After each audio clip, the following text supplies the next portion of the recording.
Minamaliit ka at inaalipusta, pinagbibintangan, niyuyurakan. Tahimik ka at hindi mo sila pinapatulan, dahil sila ay iyong mga kababayan. Sa Batangas, pinapakita natin sa buong mundo na ang solar power ang daang tungo sa isang pangmatagalan at malinis na paraan ng pagbibigay liwanag sa ating mga tahanan at industriya. Bukod sa nagagamit ng husto ang espasyo, makakadagdag pa ito sa kita ng mga magsasaka at makakatulong pa sa pagtiyak natin sa supply ng pagkain. Ang tawag sa ganitong gawi ay agrivoltaics.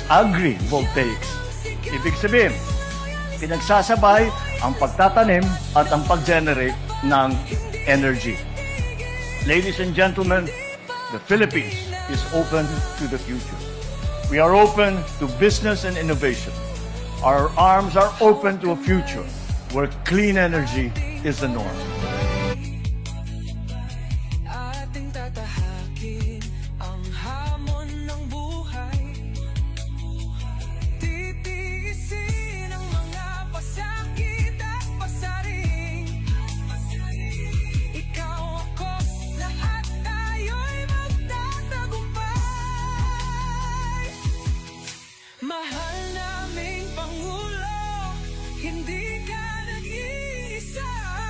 Sasamahan ka namin sa hirap at ginhawa.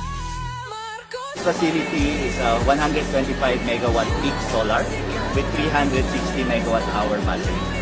This is pioneering because through this plant, we're aiming to deliver power for 24 hours uninterrupted. We are very careful to maintain the agriculture intent of the land. We work in partnership with local farmers. So we employ them, we provide the seeds where they can plant and grow high-value crops. And then kami na rin yung off-taker. So we help augment the income of the farmers.